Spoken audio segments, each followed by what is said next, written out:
بسم الله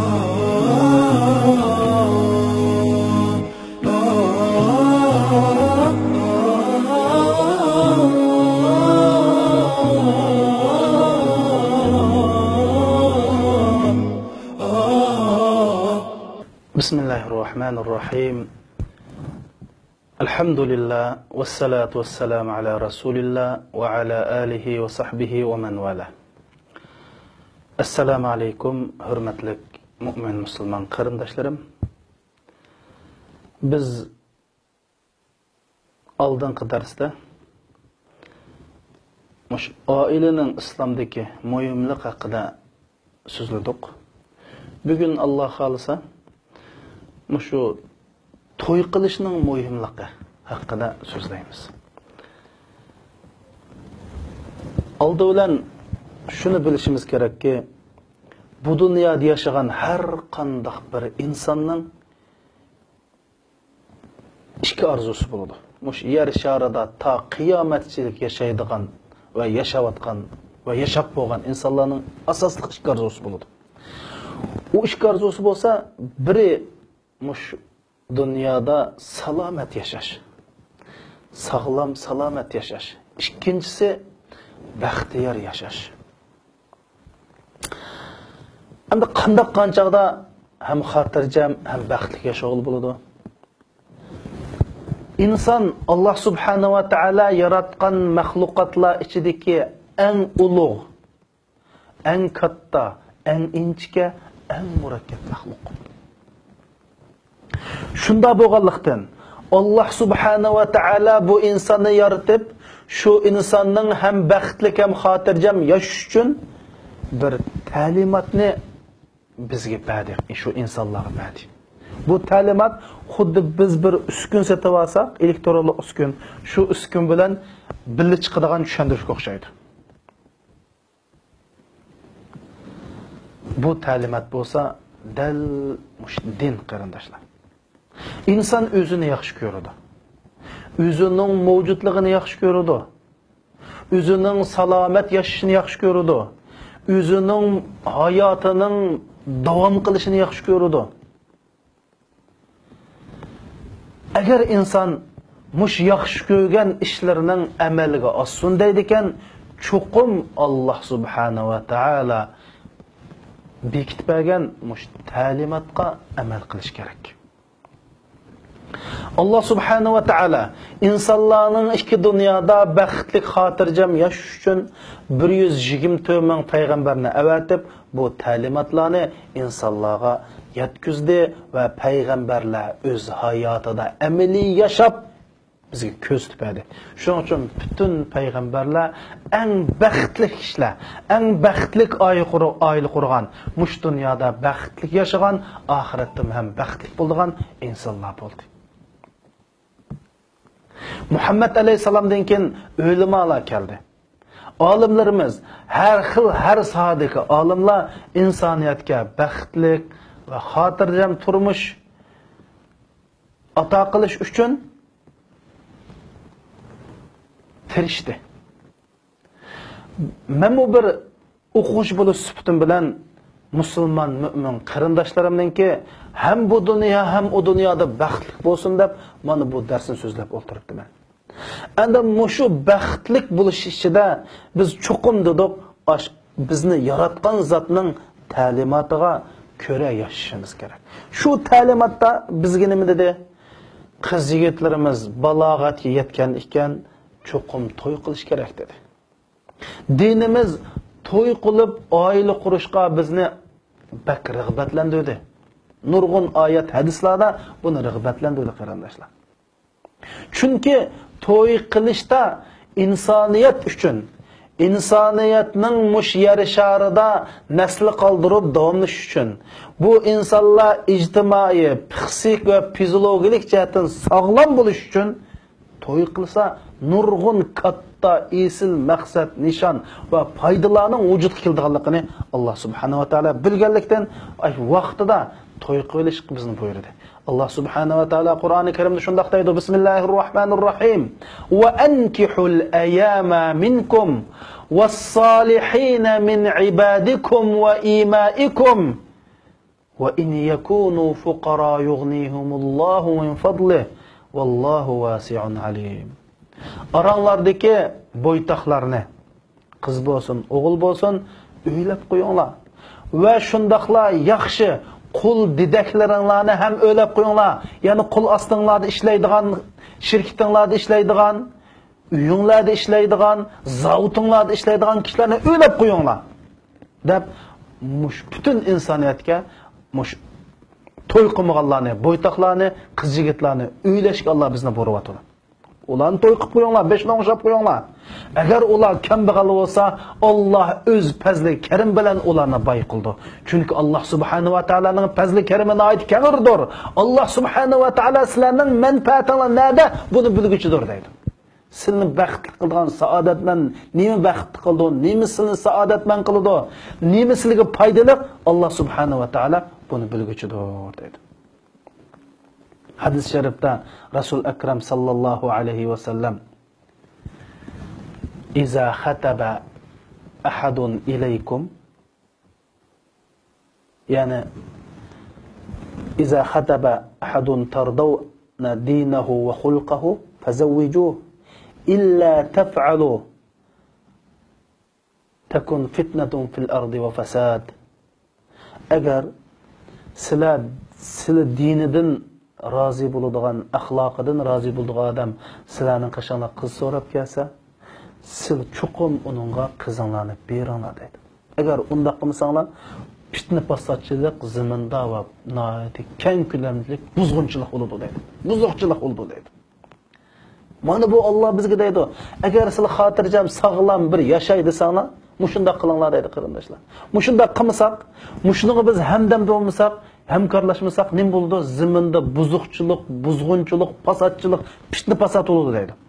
Men bir necha odamlar bilan tanishdim. Bu odamlar AIDS virusdan yuqumlangan odamlar ekan. Bu odamlar yig'lab qaqshab deydi. Alloh bilan qasamki biz buzuqchilik qilmadik, zinoyi harom qilmadik, mushta yuqib qoldi, nereden yuqqanini bilmaymiz deydi. Gipidan bir samimiyat chiqib turdi. Nereden yuqdi qarindoshlar? Dimisim ular hech qanday bir ishni qilmasimi? Lekin ash balo kelsa hammamizga o'xshash keldi. Biz insonlar bir paraxut yashay, bir paraxutda quruqlik qarab ketib boramiz. Ha, yo hammamiz sog'lom quruqlik yetib boramiz, yo tang'ariq bo'lamiz. Voy, men paraxutning ustidam, ostida men cho'kib ketmayman desak bo'lmaydi qarindoshlar. Shuning uchun hammamiz o'rtaq kuch chiqarishimiz kerak. Bu insoniyatning yer sharini gullantirish uchun, insoniyat o'zining yer sharidagi vazifasini ado qilish uchun, insoniyatning nasli yer sharida davomlashish uchun Alloh subhanahu va taolo bu to'y qilishni bizga nihoyat muhim farzlar qatorida bekitdi. Shuning uchun to'y qilish faqat oila qurib qo'yish yoki bir nikohni bilan bo'ldi qilish emas. To'y qilish mana mushundoq insonlarning nasl davomlash uchun, yer sharini gullantirish, insonlar mush dunyoda baxtli yashash va o'z mas'uliyatini ado qilishga bu to'y qilishning nihoyat muhimligini Alloh bilganlikdan shuning bu bir oddiy ish emas, bir diniy majburiyat qatorida bizga farz qildi qarindoshlar. Hadis sharifda Alloh subhanahu va taolo shunday deydi. Rasul akram sallallohu alayhi vasallam hadis sharifda Allohning so'zini bizga yetkazib shunday deydi. Salasatun haqqun alallohi ay yu'inahum deydi. 3 odam bor, Alloh subhanahu va taolo chuqur bilan yordam qil deydi. Shuning birinchisi Alloh yo'lida jihad qilgan odam, ikkinchisi o'zining bir zinoyi haromdan saqlanish uchun to'y qilgan odam deydi. Haromdan saqlanay, yomon yo'lda minib qolmay deb mushtaq saqlanish maqsadda bir islomiy oila quray degan bir odam to'y qilsa Alloh ularga cho'qim yordam qildi deb mana bu to'y qilishga bizni rag'batlantiryapti qarindoshlar. Mana buni tushungan sahobalarimiz Abdullah ibn Abbas radhiyallohu anhu shunday deydi: agar mening 10 kunlik umrim qolgan bo'lsa-da, ya'ni 10 kunlik o'ldiganim aniq o'kasimi, agar to'y qila oladigan holim bo'lsa, cho'qim to'y qilardim deydi. Ali radhiyallohu anhu Fatima onamiz o'lib ketgandan keyin bir necha kundan keyin to'y qilma deb chiqqandan keyin sahobalar so'radi: "Voy, ajab oldirib qopsan-ku" debdi. Agar o'lib ketsam Allohga bo'ytaq holatlan Alloh bilan uchrashishdan qo'rqaman dedi. Va bo'ytaq bilan Alloh uchrashishdan qo'rqaman deganlik va to'y qilmay ya'ni to'y qilish sharoiti turug'liq to'y qilmay o'tib ketgan mandaq odamlarningki naqadar bir dinimizda qamlashmagan ish ekanligini sahobalar tushunib, mana mushunday yashagan qarindoshlarimiz. Shuning uchun cho'qim to'y qilishga oldishimiz kerak. Endi men sizlarga oldingi darsimda dedim, to'y qilgan odam bir ajr savobning bog'chisiga kirib qoldi dedim. Mana bugun mush Alloh subhanahu va taolo to'y qilganlarga nima ajr berdi, qanday ajrga erishdi, bu haqda to'xtalaman. Endi bu davatgan gap to'y qilgan odamlar erisha oladi. Siz mayli bir olim bo'ling, mayli bir o'qituvchi bo'ling, mayli bir katta boy bo'ling, to'y qilsangiz hozir biz demoqchi bo'lgan ajr savobiga erishamaysiz degan gap qarindoshlarimiz. Buningki birinchi hadis bo'lsa, Rasul akram sallallohu alayhi va sallam shu oilaga xashlangan iqtisod haqida mundaq degan: dinarun anfaqtahu ala iyalik va dinarun anfaqtahu ala ashabik va dinarun anfaqtahu ala fi sabilillah va afdaluha dinarun anfaqtahu ala iyalik deydi. Sen oilangga bir ko'y xashlabsa deydi. Og'illaringga, do'st birodarlaringga bir ko'y xashlabsa deydi. Alloh yo'lida jihad qilish uchun bir ko'y xashlabsa deb Rasululloh. Shuni ichidagi xashlagan pulning ichidagi eng Alloh ko'p ajr berdigini ayolingga xashlaganing deydi qarindoshlar. O'ylab boqing. Ya Allah. Yani balalarımızı epeygen, balalarımızın bakış için xərcləyən pullarımız, məktəbdə oxuş üçün xərcləyən pullarımız, ayaqlarımızı kiyim epeygen pulumuz, öyünün çıxımları qalğan pullarımız, Allah yolda cihad qalğan puldumu kat əcr qılğan pul deyir Peyğəmbər sallallahu əleyhi və səlləm. Mana muş kat əcrə kim erişidi olsa, toy qılğanlar erişəlaydı qarindaşlar. Yine bir hadis-i şərifdə Rasul Ekrem sallallahu əleyhi və səlləm şundaq deyir: İza anfaqal muslimu nafaqatan ala ahlihi ve huwa yahtasibuha kanat lahu sadaqa. Bir adam özünün ailesiga pul-mal chiqim qilibdi deydi. Endi chiqim qilgan vaqtida Alloh rizoligi uchun qilibdi deydi buni.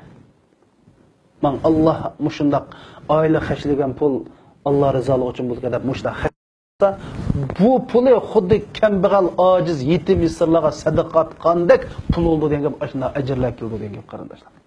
Ya'ni bunda deganlik bir dada mush oilamni haloldim baqima deb japa tortib, tirishib pul topgan bo'lsa, bu topgan pul jihodning yo'lida ishiltilgan ishiltish uchun tepilgan puldimi, katta pul demoqchi qarindoshlar. Analarımız bal terbiyeleş üçün, muş ailenin bəxti üçün, ailenin xatircemliği üçün tamaq etken, na yakkan, kiri yoğan, muş capaları xuddi bir cihat meydanında mücahitler hizmet qilgandek bir ecir buldu degan bo'ladi. Manda katta ecir qarindoshlarimiz. Mana bu to'y qilganlarga bo'lgan ecir hamda. Endi bizningki bir romantik o'ltirishlarimiz var. Ayollarimiz bilan. Şu o'ltirishimizda ayollarga og'izliq shundaq cho'kida bir tal saysab qo'ydik. Yoki ayollarimizga kulimsirab bir muhabbat nazarimizdan qarabdik. Yoki ayollarimiz bizga qarabdi. Mushningmi ajr bo'ldi qarindoshlar. Rasul akram sallallohu alayhi vasallam deydi: "İnneke len tunfiqa nafaqatan tabtaghi biha vajhallah illa ujirta aleyha hatta ma tec'alu fi femi imraatik" deydi. Sen Allah rızalıq üçün her qandaq bir narsani sarf etedikensen, yani pul chiqim, pul xərcləydikensen, chuqum bunun əcrini Allah'dan alırsa deydi. Hatta ki sen ayalının ağızğı bir lokma taam sep koysan şunun ecrini alırsa deydi qardaşlarımız. Ya Allah. Yeni bir hadis-i şerifte Resul Ekrem sallallahu aleyhi ve sellem: "Eyyuma raculun nazarat ila imraatihi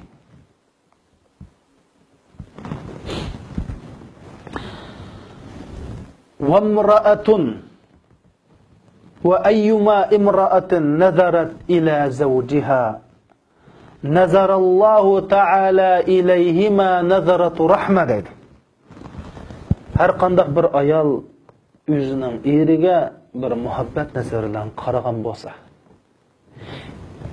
ya bir o'zining ayoliga mushundaq muhabbat nazari bilan qaragan bo'lsa, Alloh subhanahu va taolo bularga bir rahmat nazari bilan qaraydi deydi qarindoshlar.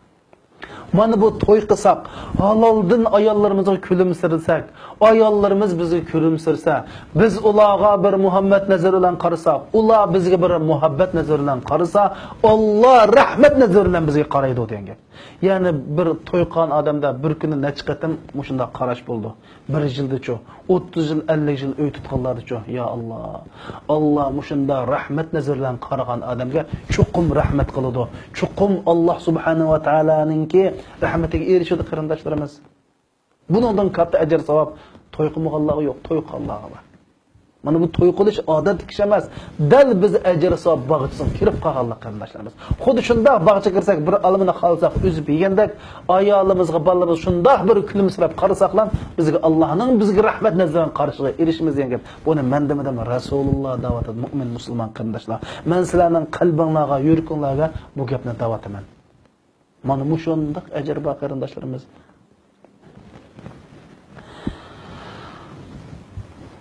Yana kelib Rasululloh hadis sharifda mush to'y qilgan yigitning mush to'y qilish bilan bir dinininki yerimi tutadiganligini, ya'ni dinni dal ishki bo'lsak, ya'ni iymonni ishki bo'lsak, to'y qilishdan shuning yerimi tutadiganligini degan.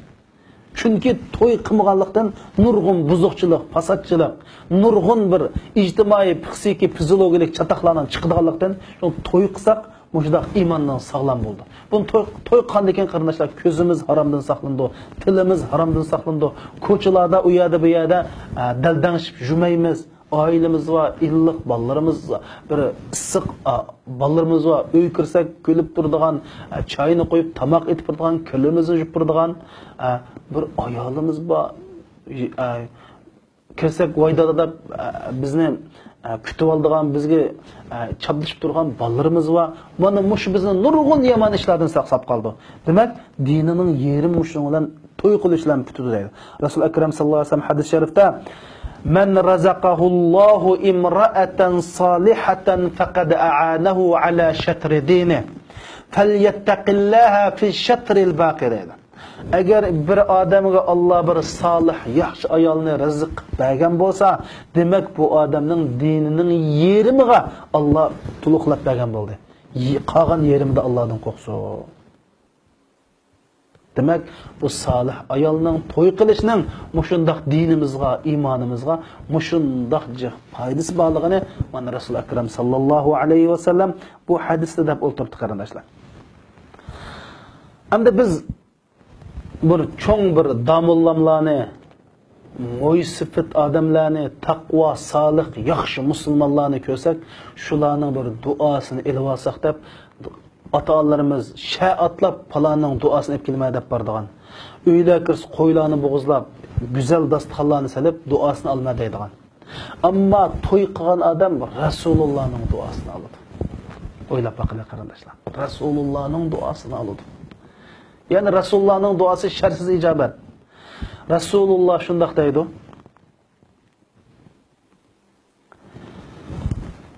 Rahimallahu raculan qama minel leyli fesalla ve eyqadha imra'atahu fe in abad nabaha fi vecihihel ma.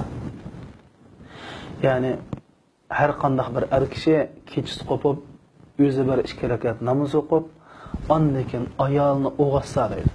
Qo'pa 2 rakat namozini birga o'qiydi deb o'g'atsa, agar ayoli uyqushlikdan qo'polmasa, yuziga menda so'zib o'yg'atsa, bu odamga Alloh rahmat qilsin deb Rasululloh duo qildi. Va shundaqlar bir ayol varkan kechisi o'rnidan qo'pib, o'zi 2 rakat namoz o'qib, erini o'g'itib, qo'pmasa yuziga so'chib o'g'at birga namoz o'qisa, shu ayolga Alloh rahmat qilsin deb Rasululloh duo qildi. Rasulullohning duosi shartsiz ijobat, ya'ni Allohning rahmatiga erishadi degan bo'ldi. Yani demek Allah rahmet qilsa biz chuqum jannatga kiramiz. Bu shartsiz. Demak, uylansak, to'y qilsak, shu shu ayol bizning jannat kirishimizga sabab bo'ldi degan gap. Buningdan ulug' ajr savob nada bordi? Buning to'y qilmaganlar hargiz erishamaydi degan gap qarindoshlar. Mush hadis, mush oyatlar nima deydi bo'lsa, to'y qilayli, oila qurayli deb bizni dinimiz mushundaq deydi qarindoshlar. Endi to'y qanday ekan Alloh subhanahu va taolo berib qolsa farzandlik bo'lamiz. Endi agar bu farzandlarni biz yaxshi tarbiyalasak-chi, Rasul akram sallallohu alayhi va sallam shundaq deydi: "Man ala thalath banatin fa'addabahun wa zawwajahun wa ahsana ilayhin falahul jannah." Bir odam 3 qizni beqibdi deydi. Ularni yaxshi tarbiyalabdi. Ma kiyimni yaxshilab berib, qo'sig'in to'p biqibdi degan gap emasmi? Qanday tarbiyalash? Yaxshi tarbiyalabdi, axloq o'rgatibdi, bilim o'rgatibdi, sapolik qilibdi. Va ularni to'y qilib qo'yibdi. Shuning bilan bu odam shunga jannat kirdi dedi qarindoshlar. Falahul jannah, uning chuqum jannat bor dedi payg'ambar sollallohu alayhi vasallam. Bir ayol qopib, ya Rasululloh, ikkini shunda tarbiyalasichu desa Rasululloh, ikkini tarbiyalasa shunda qilgan. Hem bir hadis sharifda mana bir qiz bo'lib qolsa, shu bir qizni yaxshi tarbiyalab, yaxshi o'qitib, yaxshi axloqli qiz qilib, shuni yaxshi to'y qilib qo'ysa bo'lsa, umi jannatga kirdi degan. Endi yana bir hadis sharifda Rasul akram sallallohu alayhi vasallam shunday dedi: "Iza mata ibnu Adam inqata'a amaluhu illa min salas." Agar bir odam o'lib ketib qolsa, uning mush dunyoda qolgan yaxshi amallarining hammasi tugaydi. O'lgandan keyin sen yaxshi amalni qilmaysa, shuna daftar, sening nomi amalingni yozadigan farishtalar daftaringni qatlab, hisobingni bo'g'ib, astag'firullah g'ayri ketadi deydi. İlla min salat. Amma 3 ishning birasi bo'lib qolsa, yine davomli ajr savob yetib turadi deydi. Shuning birisi yaxshi bola tarbiyalab qo'yish deydi. Waladun solihun yad'u lahu deydi. Yani bir salih, imonli, insofli bir bolani tarbiyalab qo'ysan, bu bola ya qiz bo'lsin, o'g'il bo'lsin, sen duo qilsa, bo'ldi, shuning ajri sen yetib turdi. Uning o'qigan namozdan, shu bolaning qilgan yaxshi ishlarining ajri savobidan bir nusxasi sen yetib turdi deydi. Yani bir hadis şerifte Resul Ekrem sallallahu aleyhi ve sellem şundaq deydi qarindoshlar. İnner racule la turfa'u darajatuhu fil cennah. Darajatuhu fil cennah. Feyaqulu ya Rab, anna li hada? Feyuqalu bi istighfar ibnika lak. Bir adamning jannatlik o'rni ko'tarilib qoldi deydi. Shuna bu adam, ya Allah, bu man nadim bo'ldi, bu nimsarlik bo'ldi, men o'lgan tursam, men bir yaxshi qilmasam desa, buningga javoban bu sening balangning sening gunohingni tilab qilgan duosining barakati bilan mushundaq bo'ldi deyildi deydi qarindoshlarimiz. Demak, bu to'yqan odamlar. Xo'sh. Endi bu oila quribdik, balliq bo'libdik, yaxshi tarbiyalab qo'ysak, uning ajri, yaxshi tarbiyalab to'y qilib qo'ysak, uning ajri bo'ldi ekan. Agar o'lib ketsak, qilgan duolari, qilgan yaxshi amallarining ajri biz tegir ekan. Endi biz yashab, bolalarimiz o'lib ketsa-chu, uning bir ajri bo'ldi qarindoshlar. Chunki Rasul akram sallallohu alayhi vasallam shunday deydi: "Ma min imra'atin tuqaddimu thalathatan min waladiha illa kana lahu hijaban minan nar." Qala imra'atun wa ithnatayn, qala wa ithnatayn. Ravahul Buxoriy.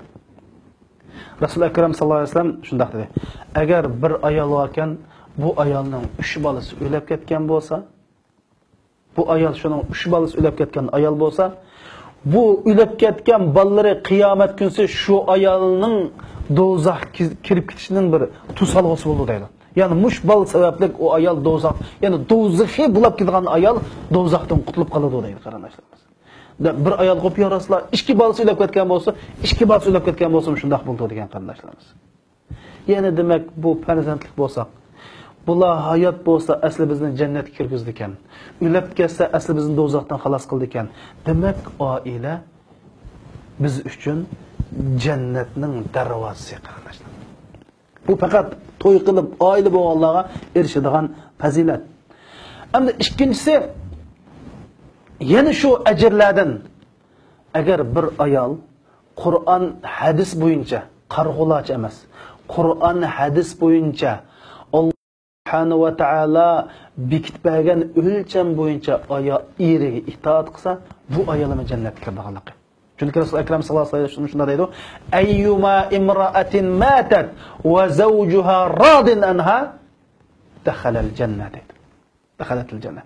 Her qandaq ayol ölüp ketsa, er onunla razı ekan deydi. Men ayolimdan razı edip, eri razı holatda shu ayol ölüp ketsa, chuqum jannatga kirdi deydi. Demek bu kimga bo'ladi? Oilasi va odamga bo'ladi qarindoshlar.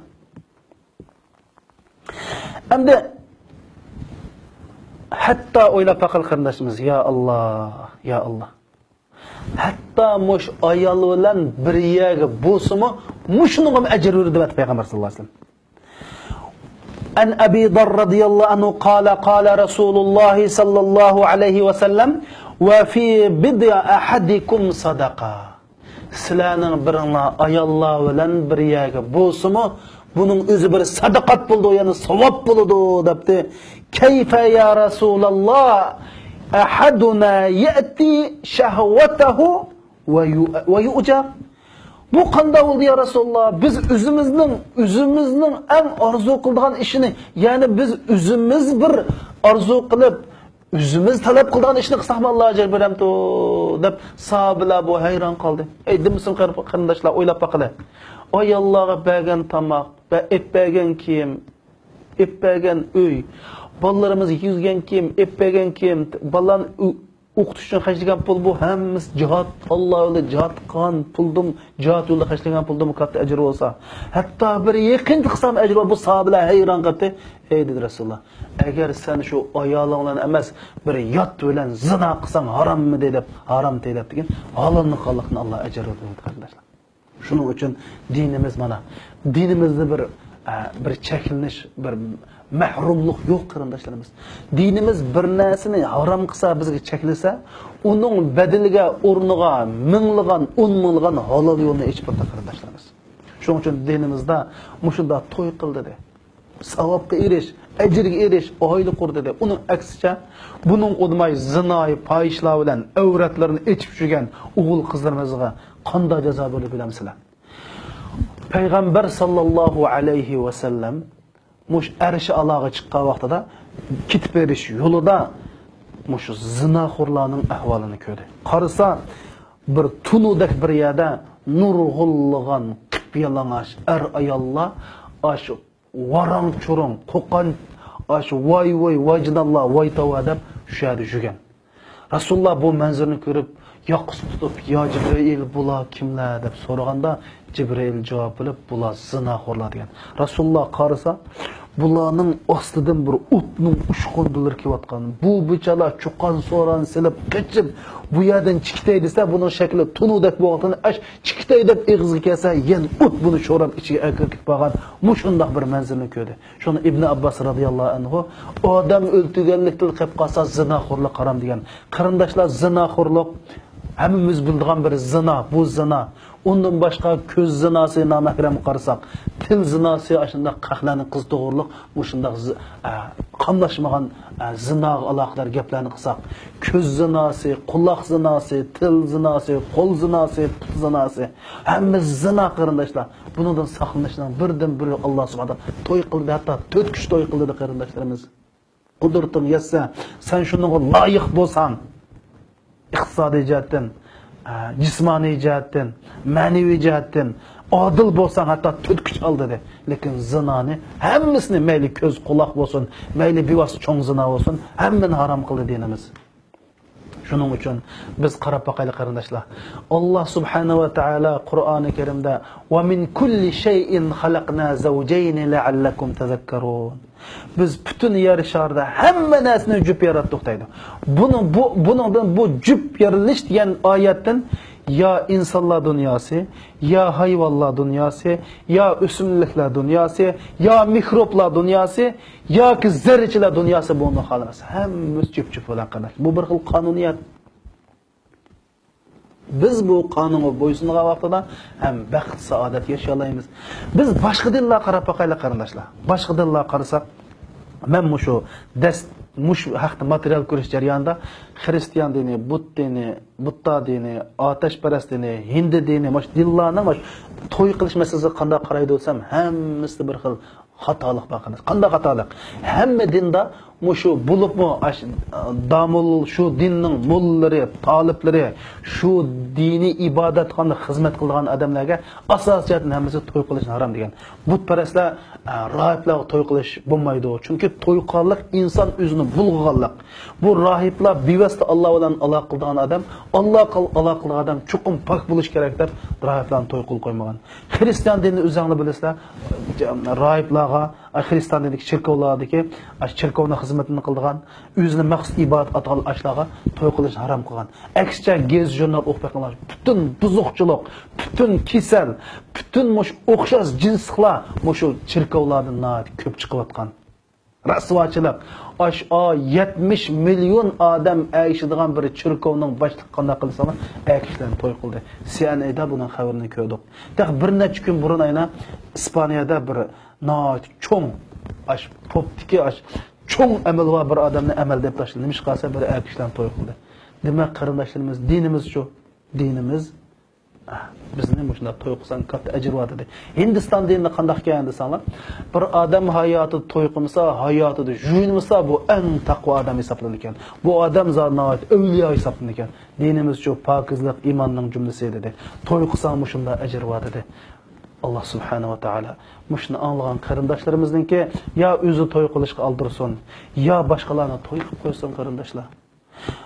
Bu to'y qilish uchun cho'ng bino bo'lmasimi qarindoshlar, bir eg'izlik uy bo'lsa, mashinamiz bo'lmasa Alloh bergan putimiz bor, bir eg'izlik, bir axloqlik, bir bizga ig'vo'g'dak bir yigit bo'lsa, axloqlik, pokiz, iffatli qiz bo'lsa, yetadi qarindoshlarimiz.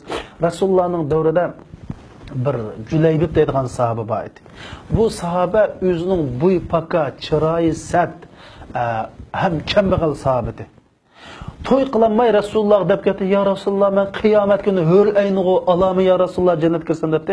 "Inshaalloh jannatdan olsam, mush dunyodan to'y qilsam, menga berib palonning qizini Rasululloh bersin" deb oldi dedi. Julaybib radhiyallohu anhu uyaga badi qardash. U oylik berib, "Assalomu alaykum, sizlarga Rasulullohning salomı bor. Rasululloh qizinglarni menga bersin" dedi debdi. Otani sal dilg'ullab qopti, qiznim dedi. "Ey ota-onam, bu dadam bilan, dada bilan apa, siz Rasululloh davatqanmi degan gapga dilg'ul bo'lamizlar. Darhol men bu yigitga beringlar" deb to'y qildi qarindoshlar. Rasululloh bular duo qildi. Bular shundoq baxtli oila bo'ldi. Alloh pul mol berib boy bo'ldi. Shuning bilan jihodga chaqirilibdi. Julaybib radhiyallohu anhu birinchi bo'lib jihod qilib, jihod maydonida birinchi bo'lib shahid bo'ldi. Rasul akram sallallohu alayhi vasallam bu Julaybibning beshini tizib qo'yib turib yig'lab ketdi qarindoshlar. Nim dedi? Julaybib mening bir parcham, men Julaybibning bir parchasi deb aytdi qarindoshlar. Rasululloh bak yaxshi ko'rdi bu odamni. Shuning bilan ma qiz Julaybib tekkan qiz qanday bo'ldi dedi sana qarindoshlar. Shundoq iddati to'shibdi. Ömer radhiyallohu anhu, Abu Bakr radhiyallohu anhu el çok kirib biz olsak bu xonimni Julaybib radhiyallohu anhuga chiroyin demay, pul melin demay, Alloh rizoligi uchun Allohning payg'ambarining gapiga unab tegibdi.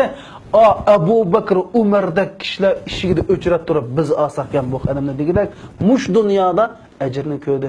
Shuning uchun qiz yigitlarimiz axloqliq, iymonliq bo'lsa, qizlarimiz iffatlik, hayolik, iymonliq bo'lsa, to'ylashimiz kerak, to'ylashtirishimiz kerak, moddiy va ma'naviy jihatdan ularga yordam qilishimiz kerak.